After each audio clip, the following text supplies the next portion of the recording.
Hello, beautiful people. It's a Small Hat Chris of the Small Hat Crew. Got the boys here. Today we're bringing in a list that went undefeated at the local. Tell us, what were you running today, Brandon? What'd you do it with? I'm back. If anybody saw my Ivankov deck at the end of it, you asked me what I'm gonna bring next time. Yeah, I did. Undefeated. Yeah, I brought it. Red There Black it Garp. is. I saw a lot of success with the deck today, a lot of shenanigans that happened. I will let you guys know, I haven't fully figured the deck out. I don't truly think anybody has. So I think I have. I just don't have the cards to play it. Touché. So I will let you guys know what worked really well in the deck and what I'm thinking of checking out. Okay. So we got the Garp. All right. We got first our red package. Yeah. Now, before I go into it, this deck can be played one of two ways. Yeah, so I did run 3 Namis. Now, the deck can be played one of two ways. More red with black support or more black with red support. I think other decks do the red package 10 times better with a main red deck. And I think Garp is the best deck, in my opinion, that runs the full black package with a little bit of red support. I'm just still kind of caught up on the 3 Nami. It makes sense to me. So I brought it into 3 because I know some people don't play it. I'm like, you know what? It's a free search, turn 1. I agree. I don't think Nami is needed in this deck. I agree. I run a total of 16 targets for her. I ended up whiffing against a Smoker using Nami. Yeah. And then she just sat on board making Smoker a 7k every single turn. There just aren't that many targets. Yes, and Smoker is one of your hardest matchups as Garp because Garp destroys board. Garp keeps a clean board. You can't do that against black. Yeah. Nami was not it. I am thinking that I'm going to go ahead and take the Namis out and sub it in for agree. something else, but I don't run her. for now. So I ran 3 of Tony Chopper. So this is a 1-drop blocker in OPO2. Vista, Kobe running around. How do you justify Chopper? So Chopper is justified because if they Vista it, if they Kobe it, it's preferred for me. Yeah. I love when they waste those targets on my 1-drop blocker. Your 1 non-investment. Yes, as you will see coming up in the list, there's so much better targets for their Vista or their Kobe that if they waste it on Chopper, I'm gonna have a good time. Gotcha. So best case scenario, he eats up a Kobe or a Vista. Worst case scenario, you get to block an extra attack or use him to block one of your characters that you want to keep on the board. And he's also a 1-drop that you can get rid of when you want in the Smoker matchup. Absolutely. I play 3 2K Brooks. Yeah. I am going to, the reason that I run the Brook as a 2K is because you have Nami for a searcher. Since I'm subbing Nami out, I am going to be getting rid of the Brooks and I'm going to be going with the Surus and the Tashigis instead. That's interesting. I like running Brook alongside Suru because he's a pseudo Suru, so long as the target's under 7. Garp's ability can happen as many times per turn as every time you attach a Dawn, you minus a cost to something, but only something that's 7 or less. Yeah. So what I ran into was one of the Smokers ended up 10-dropping me, and the 10-drop Kuzan sat on the board the whole time. Yep. I didn't have enough things to drop it below 10 cost. So I just had to win by being more aggressive and letting him do what he wants. If I'm subbing for the Surus and for the Tashigis, I have something that's a 2K that can also bring something down from a 9 to a 7, an 8 to a 6. That's fair. And Garp can start going off with that. Yeah. Now this card, I've seen some people playing around with it, and I think it absolutely deserves at least 3 of in the deck, maybe even 4. Yeah. So one thing that the deck kind of struggles with, your opponent plays on curve. If you do your things that are going to drop them down to a 1 or 0 cost to KO them, that's your full turn. Yeah. Luffy is a very solid turn 1 play. If you go second, you drop Luffy, and then every turn you can attach 2 of your rested Dawn to him. So he's going to be a 5k swinger every turn that your opponent kind of has to kill at some point, so a pseudo blocker. Yeah. And then also he makes it so that you can actually play, like for example, let's say you have 6 Dawn, you can play a 4-drop Kuzan or a 4-drop blocker, and use 2 of those Dawn to go onto Luffy, and you get your leader ability for those 2 Dawn. There also aren't many other 2-drops that can actually swing at Whitebeard and force him to have to counter on it. I actually found myself playing him every time I had him in my hand. Yeah. I think I only used him for counter once. Yeah, that makes sense. So really, really solid card. Also worthy of noting, with the 2 non-attach, he can't be paired by strike attribute characters. You'll hardly ever see that come up. Yeah. I promise you, it'll probably not win you a game, but it'll I don't know be about a little that. frustrating for your opponents sometimes. Yeah. As you can tell, I love 3 ofs in the deck. Yeah, I've noticed. 3 Robin.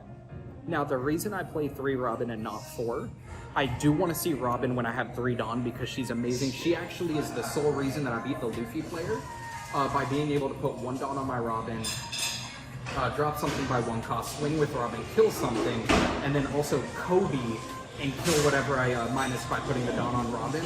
Yeah. It was just an insane play. So I was able to basically get 3 things off the board by their 2 abilities plus an attack, and it completely just turned the tide of that Luffy. So that's interesting. matchup. So you play the Robin, but you don't play the Otama as a 2K? I do not play the Otama. Really? That is a card that I'm going to tech around with. Yeah, because she's since just... I'm going to be taking out the Brooks and the Noms. Yeah, even if you're not using her to lower things into pop range, Yeah. just her lowering things 2K is so good. Absolutely. So I do think that I will play around with the Otamas because Otama is just a good card. Yeah. And since I'm taking out the search engine, I think it may be one of those that I try. The Yeah. reason that I don't play 4 Robin is because if you have more than 3 Dawn, so if it's not turn 2, if it's past it, you'll see in the deck, but you have your 4 drops, you have your 5 drops, you have cards that you want to play over Robin 99% of the time. Yeah. If you have the Dawn for it. So anything past 3 or 4 Dawn, she's a 1k counter. Yeah. So usually I want to see 1 in my opening hand and never want to see her again, but I do want to see 1 in my opening hand. Yeah. Yes. Is that- Especially against red. I run 3 My Edward God. Newgate. You got Altards? I do. I love my Newgates. I actually ended up pulling 4 out of the 10 boxes that me and my friend bought for set 2. I love the Newgate in this deck because, again, the red in this deck is just for early game pressure and then survivability. And this is the ultimate survival card in Yeah, he is. He's so good. Yes. So as you can see, by the way, besides the other red decks, this deck has no problem going first. Right. You do have a very good odd curve with this deck, and you have a good even curve as well. I'd say it's about 50-50. So going first in this deck, I'm not sad about it. But dropping Newgate, bringing your leader up to 7k, having an extra Dawn if you went second, so you can use the Radical Beam. You're not going to take a damage that turn. And then putting 2 Dawn on Newgate, which, again, helps your leader. Attacking, KOing their blockers. This is the I win card when you get it out and you don't lose by that turn. Yeah. It really, really helps. Definitely a 3 of, because again, there are a decent amount of cards in this deck that don't run counter, and with a 4-life leader, you're playing a dangerous game if you run too many. Yeah, no, I agree. Yes. You're getting to the black now? We are into the black now, so you can tell I love my black cards. I have Yeah, I can. 4 Garp. Honestly, I saw a lot of people doing this list. You know, I've been through a lot of red-black Garp lists. People like, you primarily use it for a 2k counter. That's not true. No, it's not. This is the best card in the deck right here, 100%, because his ability is Dawn ×2 when attacking, KO up to one of your opponent's characters with a cost of 0. So it's important to know, if you go second, you're going to drop this card on turn 1 if you have it, because whatever they go now and they drop something that costs 3, it's important to know you're always going to have 1 more Dawn than they had in their turn unless they're playing purple. Yeah. So he can, every Dawn you attach to him, drop something by 1 cost, or to your leader. So if they turn 3, you're playing into whatever, they play an Okiku, they play a Zoro, you can just put 2 Dawn on him, put some on your leader, swing, and whatever they played on their second turn or third turn, you dropped it to a 0 cost. You kill it for free and get some pressure on their life. And again, pseudo blocker, they cannot leave Garp on the board because he will kill anything that's a 7 or less. Late game, he becomes a 2k counter, but early and mid game, he is a board presence that is just so fearsome in this deck. No, I agree. Yes, and then again, you have your 1-drop blockers. We obviously play the Porcelinos. I know we haven't gotten to it. But you have a lot to protect Garp, and you absolutely protect him when you can, unless you just have to commit too much. Yeah, he's like a better Robin in this deck. Absolutely. You play 4 Kobe. My brother, my God. I love my Kobe's. I can tell. This is incredible. I love my black cards. So I obviously come from being a smoker player. And I hated red with a passion. That's why I just used the support part of red. So with the Kobe, this is the best deck for Kobe because Kobe is a 3-cost on play, trash a card from your hand, KO something that costs 3 or less. Yeah. So let's say you have 8 Dawn, your opponent went first, they have 7, they drop something that costs 7, you can just put 4 Dawn on your leader, it now costs 3, drop Kobe and it kills it. And it's going to happen every time because he's a 3 for 3. So any other Dawn differential you can get with your leader. Yeah. Of course, Kobe staple. Yes, I think he works better in this deck than any other black deck. Of course. Because he gets so much value. Yeah, Garp lowers everything in the Kobe range. It's Exactly. insane. You're not just killing their 3 drops. You're not just using him to take out an Okiku. You're using him to take out a 7 drop kid. Right. So this is a card that I'm having an identity crisis with. I don't run him in my list. 3 4-drop Kuzan. I'm going to keep him at least 3. He's your only draw power in the deck, unless I decide to run the 1-drop, I don't even know the name of it, to draw a card and minus something by 2. -2 cost, argument. Oh, Great Eruption. Yeah, Great Eruption, which honestly might not be a bad idea in this deck. It gets those 8 and 7, or 8 and 9 costs into the 7 and under range for Garp and draws you a card. I love that card. I just feel like the deck space is so tight. This draws you a card, but it's also gives something -4 on attack, so you absolutely protect it because it makes any character in the game a target for your Garp ability. Right. 10 drops, 9 drops, 8 drops, 7 drops and under. Kuzan gets him in that range, plus you get the draw, and he's a 5k on board. The only downside is no counter. Right. And that's why I'm assuming you don't run him. That's exactly why I don't run him. Yeah. I still think, especially taking out the Namis with the lack of draw that this deck has, I think he's a must-have for me. I'm not even going to explain the card too much. I'll explain the ability, but Borsellino, best blocker in the game. If you're running anything that runs black, you're running 4 Borselinos. Yep. Opponent's turn, he gains 1,000 power. He's a 4-drop 6k blocker and cannot be KO'd by effect on your opponent's turn. Yeah, that's pretty much all there is to say about Borsellino. That's it. That card's Just be self-explanatory. careful hitting into their life on your turn. Red, always, make him a 7k. Against black, just be careful that you don't get trigger killed by their meteor... Impact wave, yes, thank you. By their impact wave. Card that I was on the fence about, but actually won me 2 games today. 2 God, smokers. I hate this card. I might bring him up to 3. I'm on the fence about it still because he doesn't have counter. Yeah. But in this deck especially, what I was able to do to somebody, and it was kind of this really dirty, one of the smoker players that I beat was because I essentially put a bunch of Dawn on my smoker, made him like a 12k, so I think I put 5 Dawn on him, and then I Kobe'd his blocker, and I was able to just swing 12 double attack into life. Yeah. And still have 2 life myself, so they can't just kill me the next turn. They have to respect the smoker. It definitely won me the game because, again, cannot be KO'd by effect. Yeah. And he goes off of having Dawn and your leader not having, or having a 0 cost. They're always going to have a 0 cost with this deck. No, he's definitely a lot better in this deck because Garp is going to clear blockers a lot better than any other black deck. Absolutely. Also, black's main thing is it cannot take out this smoker in the mirror match or any black matchup. So if you do see him against black and you play him, he stays on board. Yeah, no, you don't that have makes to worry about sense. the 10 drop or anything. I do not run Sakazukis. I run 3 Monkey D Garp. It makes sense. Red wants to play on odd. Yep.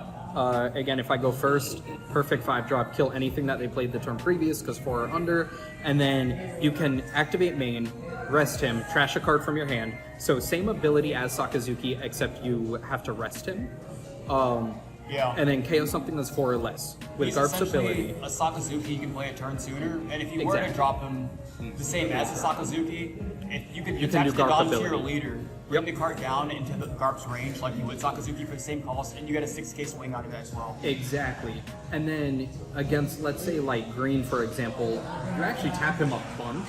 Yeah. If they don't kill him, 1, he's a 6k. So again, he protects your leader because they can't not kill Garp. Because Right. every turn you could rest him. Yes, you have to discard a card, but you can KO something that costs 7 or less because of your leader ability. Right. By just a 3 Dawn commitment. And then, or worst case scenario, he's a 6k attacker. Yeah. Or a jet pistol target, but you've already gotten value out of The him. best thing about him is that he's once per turn. Yes. So he can abuse your leader ability every single turn he's alive. Every single turn. Technically, he's not once per turn, so if you find a way that's to unrest him, I'm just saying, make it happen, Bondi. So that is it for my character package. I do not run the 10-drop Kuzan. I find the 9-drop Whitebeard a better replacement because he's the same body, 10k, but he protects your leader. The 10-drop does not.